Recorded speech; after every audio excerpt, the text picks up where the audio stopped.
oogenesis. The topic of oogenesis is quite similar to the topic of a spermatogenesis, but there are few differences which are noticeable points. Oogenesis takes place in females, whereas spermatogenesis takes place in males. We know that genesis means generation or formation, whereas oo simply means egg or ovum, which is a female gamete. The formation of ovum, the ovum is formed by the process of oogenesis. The ovum or egg is mainly formed by the process of oogenesis. It starts during embryonic development, and millions of gamete mother cell oogonia are formed in the fertile ovary. Millions of cells oogonia are formed in the fertile ovary. What is oogonia? The formation of ovum egg starts from gamete mother cells, that is basically called as oogonia. Gamete mother cell is basically called as oogonia. From this oogonia, the journey of oogenesis starts. From this oogonia, the journey of the oogenesis mainly starts. Consider this is a womb. This is a womb of a mother. This is a womb of a mother, and there is a female inside. There is a female inside it. The ovary of female, there is a ovary in this female, has approximately millions of oogonia. There are more than millions of oogonia are present. This mainly happens at the time of embryogenesis. See, it starts at the embryonic growth. Millions of gamete mother cell oogonia are formed in the fertile ovary. They are mainly formed in the fertile ovary of the mother next at the time of embryonic growth.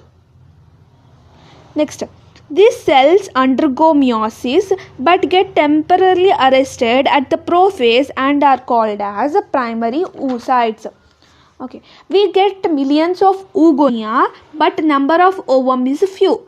We get billions of mother cells, but their ovum are very few. This is mainly because of follicular andresia.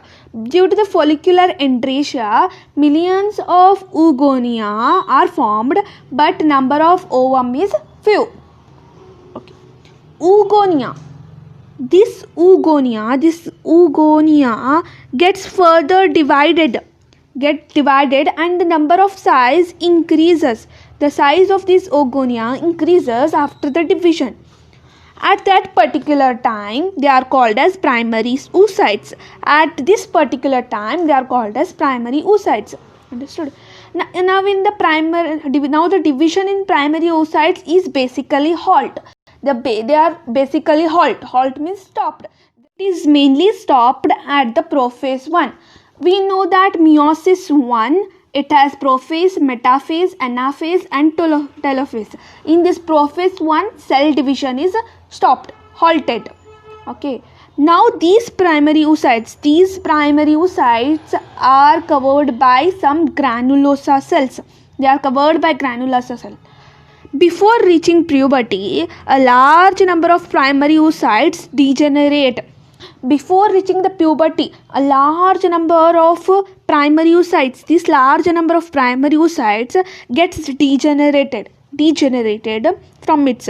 Okay, and the remaining ones, some of them get degenerated, and the remaining ones get surrounded by the layer of a granulosa cell. Some of them get surrounded by the layer of a granulosa cell and the new theca is formed, and this is called as secondary follicles. Now it's time to form the secondary follicles. They are covered by the layer of a granulosa cell and the new theca, and it is called as secondary follicles. Okay. This secondary, we know that now those primary oocytes are covered by the granulosa cells and new theca, this is called as secondary follicles. The secondary follicles are converted into tertiary follicles. Now the conversion takes place. Conversion of secondary follicles into tertiary follicles that have characteristics fluid filled cavity. they have a characteristics. Secondary follicles have one characteristic. What is that characteristics? They are called as antrum. They have a fluid filled cavity called as antrum. They have a fluid filled cavity called as antrum. At this stage, the primary oocyte present within the tertiary follicle completes meiosis. Okay, primary oocytes. Those primary oocytes will complete the meiosis process. Completes the meiosis process, which are present now within the tertiary follicle, which will result in the formation of the secondary oocytes. Okay, this will result in the formation of a haploid secondary oocytes and a tiny polar body. Okay, at this stage, the primary oocytes which are present within the tertiary follicle will complete the process of a meiosis. Meiosis, we know that meiosis means it will come compulsory haploid. This will result in the formation of a haploid secondary follicle, oocytes and a tiny polar body. This tertiary follicle further changes into Graafian follicle. This tertiary follicle, where the primary oocytes completes its meiosis, this tertiary follicle will change into Graafian follicle.